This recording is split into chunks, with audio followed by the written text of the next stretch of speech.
I will, because I'm a Viking. Hear that? I'm a Viking! It's okay. I won't hurt you.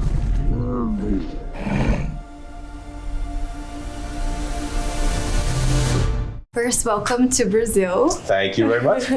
I saw that yesterday you guys were celebrating like a super traditional Brazilian celebration.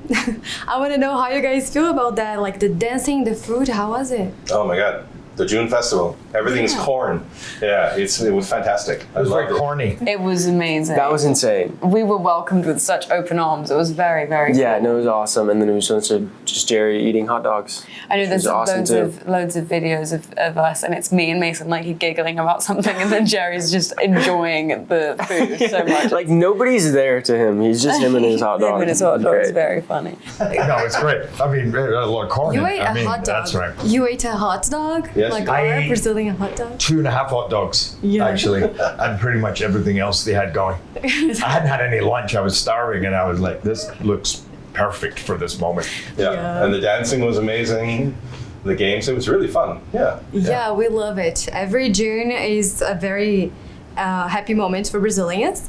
And now, talking about the movie now, there are a lot of live actions being made. And a lot of people are complaining like there are too many live actions. But how do you feel that this one is very important to have? What about the message is important to tell the story again? Well, I agree with you. There are too many live action remakes. But not ours.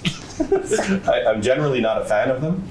So I had to put my own convictions to the test when Universal said, we're thinking of doing a live action of How to Train Your Dragon. I said, well, if you're thinking about doing it, then I want to direct it because I know this story, I know these characters, I know where the heart is, and so I want to protect it. And part of that was calling Jerry right away, you know, where we wanted to bring together like the core team. We wanted John Powell to write the music, and we wanted our sound designers from Skywalker Ranch to do the voice of the dragons, and Jerry coming back into it. It brings an authenticity to the story where we can protect what worked about it and what the fans have already embraced about the animated films, and then give it more richness. And so try to give more character, more mythology, more immersive quality in the action, while bringing photoreal dragons to life and making it feel very credible, this world. It was great. Can I say something that's also a little bit controversial? Please. Sometimes people love to complain just for the sake of complaining.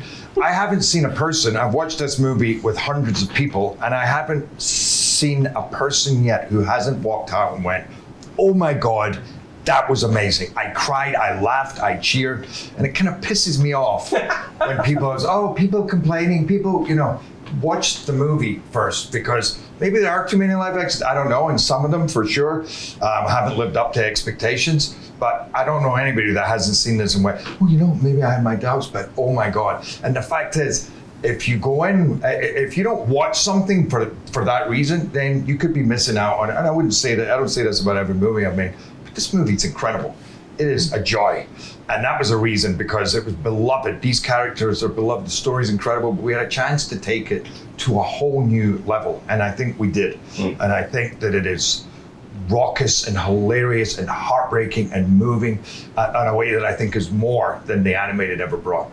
And I think we did it with love and respect. So that's what people are most worried about, is this thing that they love. They're worried that we're going to ruin it. You know, But coming from you guys, you can't ruin it. Well, like, I'm a huge fan of the franchise. I even saw the animated series. I love it. And I knew what was going to happen, but I was still like freaking out watching it. So it was great. Good. More people that know the animated movies, as they see this film, I think the conversation will change, because they 1,000%, yeah. They see that we've done it with a lot of love and respect. You guys probably noticed that this franchise is very, very famous here in Brazil. Okay. I think it speaks to a lot to people. I would love to know how personally you guys identify with the story.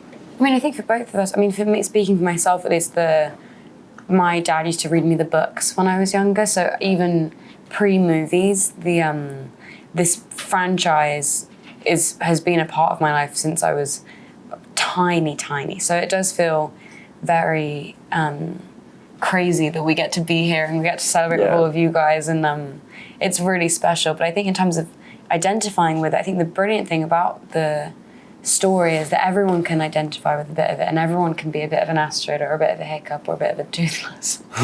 And I think that there is something really... You can be a dragon if you want. If you want to, Yeah. but I think there's something really special about that. And it's Yeah. pretty cool.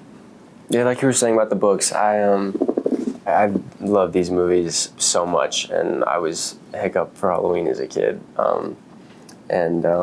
There's just something that original really, it affected me. There's so many messages in one film, and so many characters. You can put yourself in their shoes. So, to me, it was incredible. Yeah, I'm lucky. And you were stoic from like a recording booth, and then suddenly you're in all that costume. How different was it to be this character again? Well, it was great because in a recording booth, look, I was in there for only 3 or 4 hours at a time.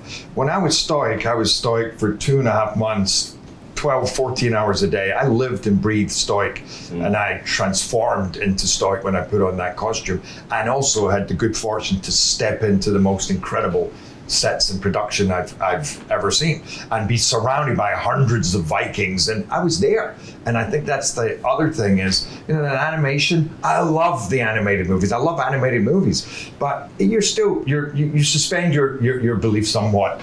I feel like you are truly transported into that world. The same way we were as actors. I could actually feel like, yeah, I'm really going through this. These are my people, and I got to look after them. And what's my son doing right now? And holy, I got to, dragons feel suddenly more dangerous. Your flesh burns. The action feels more palpable, more immediate, and the emotions do too, I think. I think it speaks to all ages. Something that I think a lot is about how Hiccup is trying to tell them that the dragons are not what everybody is about. Like, they're not like this. Yeah. Do you think that nowadays this generation is more open to questioning things like this? Like, hey, maybe that's not right. Yeah, I mean, I'd hope so.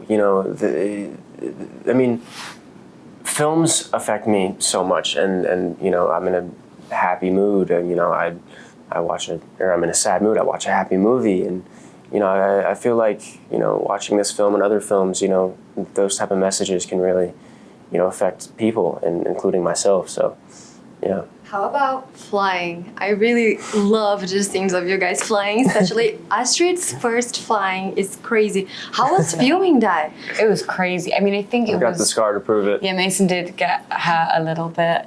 It was Really? it wasn't my fault. It was. It was not. It was this nail. It was That nail exactly. It was basically There's still blood underneath the nail. I can see it.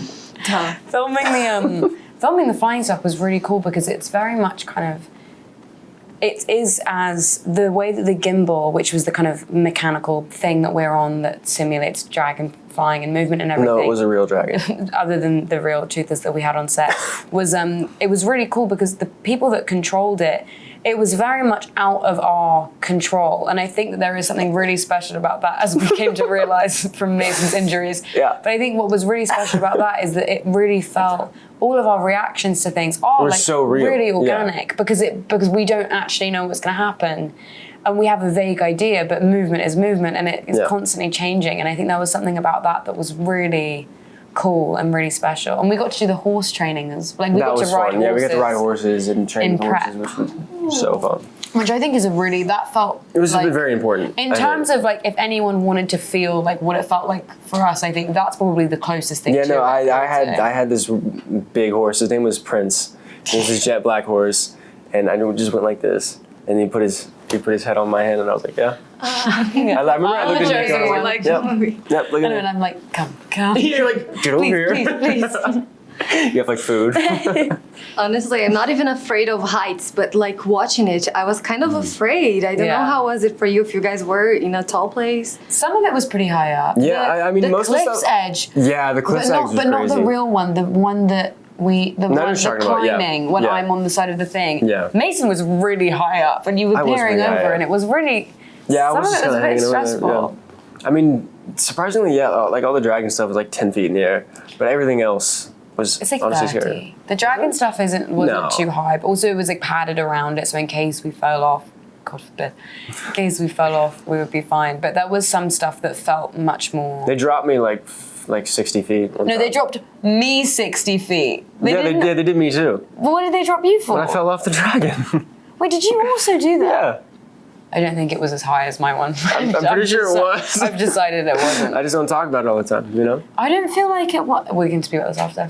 It feels like if it was real, I wouldn't be able to do it too high. No, But I think you would. yeah, maybe. I feel like you could. Anybody could.